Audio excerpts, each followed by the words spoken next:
हाय guides, मैं विनीता भटनागर आज आपको हिंदी गद्य खंड में पद्मलाल पुन्नालाल बख्शी द्वारा रचित तीसरा पाठ क्या लिखूं पढ़ाऊँगी। अब है तुम्हारा लेसन। क्या है उसका नाम? क्या लिखूं। कक्षा 10 में ये तीसरा लेसन है कि जिसका नाम है क्या लिखूं। कि जब अपन कभी कुछ विचार करते हैं, कुछ लिखने बैठते हैं, तो पहले विषय होना चाहिए कि विषय हमारे पास है, तब तो हम बहुत कुछ लिख सकते हैं। जब विषय नहीं है तो हम क्या लिखें, किसके बारे में लिखें, कैसे लिखें, क्या करें, इसकी जानकारी फिर अपन लोग नहीं लगा पाते। तो लेखक ने इसमें यही बताया है। क्या बताया है कि पाठ के सार में उन्होंने बताया है कि अंग्रेजी के लेखक A.G. गार्डनर के अनुसार लेखन कार्य एक विशेष मानसिक स्थिति में ही किया जा सकता है। अच्छा, मानसिक स्थिति सही होगी तब। उस समय उनमें कुछ ऐसी स्फूर्ति, उमंगें और आवेदन उत्पन्न होते हैं कि लेखक को लिखना ही पड़ता है। उस समय उसे विषय के बारे में सोचने की चिंता भी नहीं होती। कोई भी विषय हो, हम उसके बारे में अपने भावों को डाल सकते हैं और लिख सकते हैं। हम विषय देने में दिक्कत होती है कि विषय क्या हो इस चीज़ का। कि लेखक के मन में कभी ना तो ऐसे भाव स्वयं उत्पन्न हुए और न ही उन्होंने कभी ऐसी स्थिति को अनुभव किया। उन्होंने तो लिखने के लिए परिश्रमपूर्ण चिंतन और मनन किया। लेखक ने लिखा है कि आज तो उन्होंने विशेष परिश्रम करने पड़ा, क्योंकि उनकी पुत्रियों नमिता और अमिता ने क्रमशः दूर के ढोल सुहावने होते हैं तथा समाज सुधार विषय पर निबंध लिखने के लिए कहा कि उन्होंने इन दोनों विषयों पर निबंध लिखना ही पड़ेंगे। लेखक ने सामने कठिनाई यह है कि दूर के ढोल सुहावने होते हैं, पर 5 पेज कैसे लिख जाएं, और यही स्थिति समाज सुधार पर लिखने वाले निबंध की है।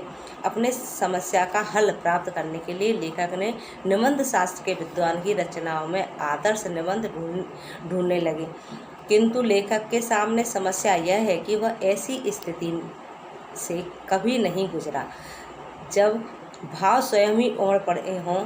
लेखक को कुछ लिखने के लिए चिंतन और मनन करना पड़ता है तथा आज तो उन्हें दूर के ढोल सुहावने होते हैं और समाज सुधार जैसे 2 विषयों पर निबंध लिखना है। कि उन्हें 2 विषय मिल गए, दूर के ढोल सुहावने होते हैं और समाज सुधार। इन 2 विषयों पर उसे निबंध लिखना था। तो उनका कहना था कि इसके लिए क्या चाहिए, भाषा शैली चाहिए पड़ती है, और निबंध की अपेक्षा निबंध हमेशा अच्छा होना चाहिए, कि उसे पढ़ने की रोचकता होनी चाहिए। कि लेखक कहता है कि छोटा हो लेकिन अच्छा हो, पढ़ने में रोचक हो। ऐसे निबंध को हम क्या कहते हैं कि जिसे पढ़ने में आनंद आता रहे, ऐसे शब्दों का इस्तेमाल हो कि उसे आगे से आगे व्यक्ति पढ़ने की कोशिश करता रहे, जानने की इच्छा रखता है, जिज्ञासा जागृत हो कि इसके बाद क्या होगा। वो निबंध हमारा सफल होता है। चिंतन मनन पर विचार करने के लिए विषय का अध्ययन आवश्यक है। यदि लेखक को पता होता है कि दूर के ढोल सुहावने होते हैं विषय पर उसे निबंध लिखना है, तो वह पुस्तकालय जाकर कुछ सामग्री खोज लेता है, पर अब तो उसे निबंध अपने ज्ञान से ही लिखना पड़ेगा। कि विद्वान का कहना है कि लेखक से पूर्व उसकी रूपरेखा बना लेनी चाहिए। लिखने से पूर्व उसकी रूपरेखा बना लो कि हमें क्या क्या चाहिए, क्या रूपरेखा। कोई भी काम करने से पहले हम पहले उसकी रूपरेखा बना लें, उसे तैयार कर लें कि हमें इनमें क्या किस चीज़ की आवश्यकता होगी, क्या क्या करना पड़ेगा, क्या क्या लगेगा। ये सब सामग्री पहले इकट्ठी कर लो, इसे कहते हैं रूपरेखा। सब तैयारी हो गई, फिर लिखना प्रारंभ करें। पर लेखक ने यह नहीं सोच पा रहा था कि दूर के ढोल सामने होते हैं कि रूपरेखा कैसी हो, और निबंध लिखने के बाद उसका संक्षिप्त सारांश तो लिख सकता है, पर निबंध का सार पहले कैसे लिखे। लेखक ने यह सुना तो A.G. गार्डनर को अपने लेखों का शीर्षक लिखने में कठिनाई होती थी। किसको? लेखक A.G. गार्डनर को अपने विषय लिखने में उसे कठिनाई होती थी सबसे ज़्यादा। यही स्थिति प्रत्येक नाटककार शेक्सपियर की भी थी।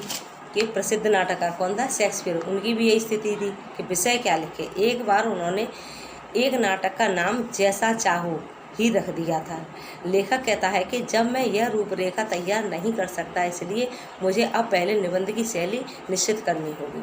कि शैली किस टाइप का निबंध, कैसे लिखूँ। निबंध की भाषा में प्रभावमयता हो आगे बढ़ने की, जिसके लिए वाक्य छोटे से छोटे और उसमें परस्पर संबंधता होनी चाहिए। लेखक भी ऐसे वाक्यों में निबंध लिख सकता है, पर नमिता और अमिता की दृष्टि में ऐसा निबंध महत्वहीन हो जाएगा। उसके लिए निबंध वाक्य लंबे लंबे होने चाहिए। बाणभट्ट की कृति कादम्बरी में बहुत से ऐसे स्थल हैं जो शैली में स्पष्टता न होने के कारण से साधारण व्यक्ति की समझ से दूर हो जाते हैं। अंग्रेजी निबंधकारों ने स्वयं जो कुछ लिखा, सुना व अनुभव किया, उसी को अपने निबंधों में लिख दिया। इन निबंधों में न कवि की उदात्त कल्पना है, न सूक्ष्म दृष्टि, न तर्क वितर्कता की बात है कि वह तो मन की स्वच्छंद रचनाएं हैं। निबंध कैसा होता है? स्वतंत्र होता है। कि निबंध का मतलब ही होता है कि अपने विचारों को शब्दों में बांधना। दूर के ढोल इसलिए सुहावने होते हैं क्योंकि उनकी कर्कशता दूर तक नहीं पहुंच पाती। एक ओर ढोल के पास बैठे व्यक्ति के कान का पर्दा फटता है, दूसरी ओर वही शब्द नदी किनारे बैठे व्यक्ति के मन में मधुरता का संचार करते हैं। ढोल के उन शब्दों को सुनकर व्यक्ति का अपने मस्तिष्क में किसी विवाह उत्सव का चित्र अंकित हो जाता है। यह स्थिति ढोल के निकट बैठे व्यक्ति की होती है। उससे दोनों को ही ढोल के बोल सुहावने लगने लगते हैं। जो युवा लोग हैं उन्हें अपने भविष्य अत्यंत उज्जवल प्रतीत होता है। वे हमेशा भविष्य की कल्पना में ही खोए रहते हैं। वह क्रांति की समर्थक होते हैं, अतः भविष्य को वर्तमान में ही लाना चाहते हैं, जो कि युवा पीढ़ी होती है। दूसरी ओर वृद्ध जो वर्तमान से भी संतुष्ट नहीं होते, उन्हें अतीत की सुंदरता लगती है। वे अतीत को वर्तमान में देखना चाहते हैं। तो इस प्रकार वे दोनों ही अपने वर्तमान से संतुष्ट नहीं होते। क्यों नहीं होते? क्योंकि युवा रहते हैं वो भविष्य को वर्तमान में देखना चाहते हैं, और जो वृद्ध होते हैं वो अतीत को वर्तमान में देखना चाहते हैं। उन्हें अपना अतीत सुंदर लगता है। तो ये दोनों ही असंतुष्ट रहते हैं, वर्तमान को अच्छे से दोनों ही नहीं जी पाते। इसलिए समय समय पर सुधार आंदोलन चलाए जाते हैं और वर्तमान सदैव सुधारों का काल बन जाता है। वर्तमान इसलिए वर्तमान कहते हैं सुधारों का समय, तो इसमें हमेशा ही सुधार होता रहता है। आज के युवा साहित्यकार वर्तमान में भूत और भविष्य को समाहित करते हुए प्रगतिवादी साहित्य की रचना कर रहे हैं, क्योंकि उनके साहित्य में भविष्य के गौरव का वर्णन किया गया है, परंतु कुछ समय बाद ही उनकी समझ कमज़ोर और दुर्बल हो जाएगी। उनका यह जो साहित्य आज नया है, कल अतीत का स्मारक बन जाएगा।